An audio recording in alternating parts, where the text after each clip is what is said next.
One morning in 1920, the children walked through the snow to get to school. The village priest, already drunk, is walking from house to house to collect the slivovitz each family makes as an offering to the church. And as he leaves my great-grandparents' house, they look at each other, and they realize that World War I has not been kind to this country, and there's no version of the future where there's opportunity for their children. So they make a difficult decision. And in 1921, my grandmother, Zinka Kopp, arrives at Ellis Island with her family. She knows that she's going to be part of a barrel-making and logging community somewhere in the South. And she also knows that she's going to be an American, because we don't come to this country not to be Americans. She's heard that people in America have nicknames, and so when the official asks her name, she tells the official her name is Nick. She settles in quickly down south, teaching English as a second language to other Croatian immigrants. She meets Frank Turk. She teaches him English, they fall in love, and they have 6 children, the youngest of whom is named Carol, my mother. Carol was rebellious. In the mid-1970s, a drug dealer was making waves in Baton Rouge. All of a sudden, prepackaged and branded bags of weed were showing up everywhere. Law enforcement couldn't figure out who was behind it. Like, the logo was basically becoming synonymous with retail trade. Until one day they got an anonymous tip that led them to an apartment on North Street. They wasted no time and they orchestrated a raid. My father, Michael Tisdale, heard some commotion coming from across the street, so he asked his roommate what was going on. His roommate looked out the window and said, "The DEA is raiding the apartment building next door." Upon hearing that, my father ran out the back door, leaving that apartment and his drug dealing career behind him. He and his new girlfriend, Carol, were smart enough to realize that the DEA is probably not going to raid the wrong apartment twice. He decided to make a change and became exactly what you would expect after that: a mid-level hospital executive with a passion for increasing access to women's health care.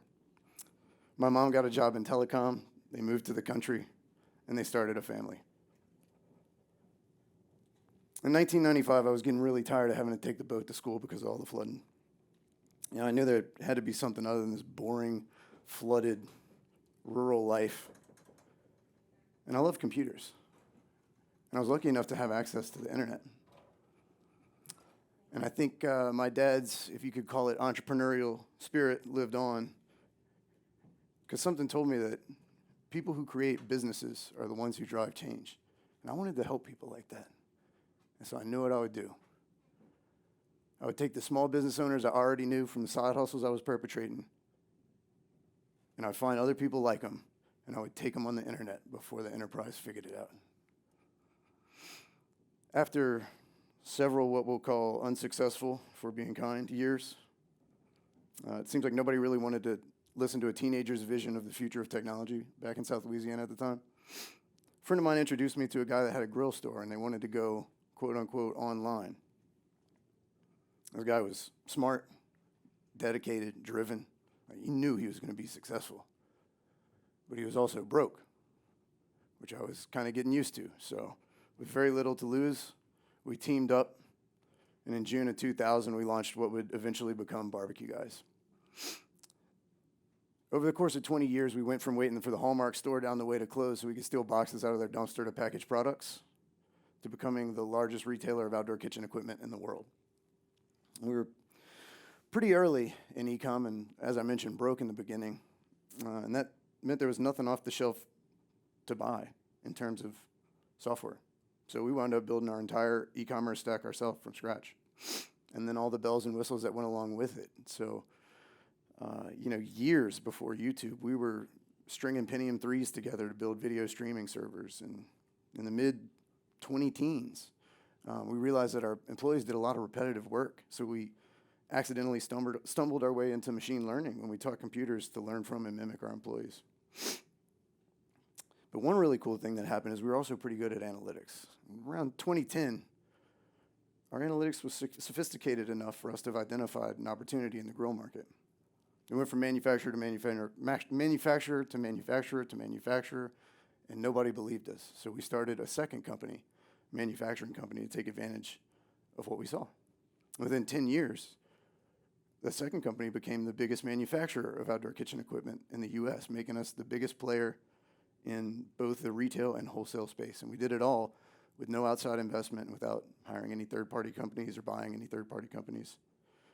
Although, obviously, I had access to regular haircuts and a razor back then, that's about all we had. In 2020, an annual revenue of about $287 million, and after grossing about $2 billion total in revenue, some people from up north decided that they wanted to write us a check. And so we sold to an undisclosed group for an undisclosed amount of money. And ever since then, I've been spending my time split between helping businesses through nonprofits like Idea Village and EO, raising money for children's causes, and starting a family office with an early stage capital arm to try to help other companies here grow as well. I had a friend of mine ask me a question. Why do you do the things that you do? I think it's a pretty interesting question. I want to divert for a minute. I want to mention how grateful I am that we decided to come here. You know, I think when I say America is the greatest country on earth, it can feel political, or it can feel like, but there's so many issues that are serious that you're just papering over, and that's not what I mean at all. What I mean is that there's a type of entrepreneurial spirit that's uniquely American. I mean, I think about all of the stories that we had on stage here tonight from people of different ages, different genders, different skin color, right? All united around this idea that we can make businesses that matter, and united in the idea that we're going to support each other while we do it. You know, I think, where else on earth could the son of drug dealers and immigrants go from not speaking English in 2 generations ago to being a pioneer of e-commerce in South Louisiana? And I just don't think that there's anywhere else where I would get access to the type of opportunities that allow me to be as successful as I am. And so getting back to the idea of, like, why do you do what you do? You know, I think I've been fortunate enough to know who I am and be able to work in accordance with that. For those of you who know me, I think you probably won't be surprised by some of these. For those of you who don't, I'd like to share my values with you. I do the right thing. I do what needs to be done. I create value for others. I'm intentionally grateful. And I'm constructively lazy at times.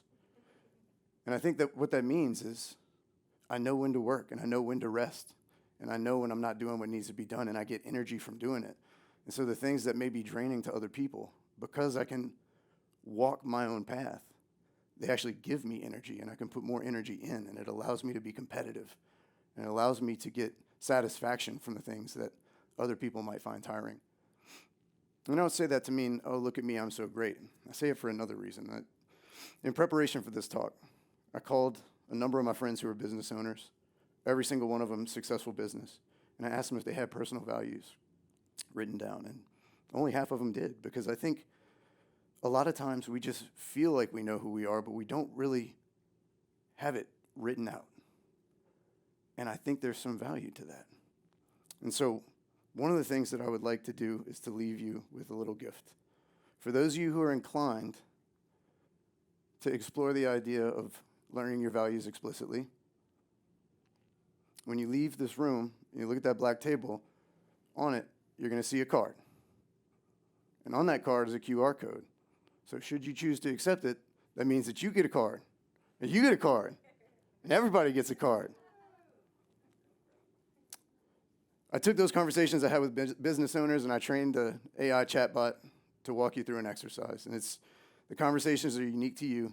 You can do it more than once if you'd like, and nobody can get a hold of the transcripts. It's entirely personal, and it's entirely private.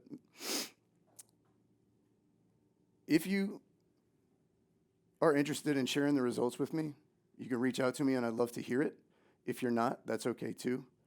But the main thing that I want to do is to thank you all for being part of the community and being out here tonight and supporting each other, because, as I mentioned, I think that's really what makes us the greatest country on earth.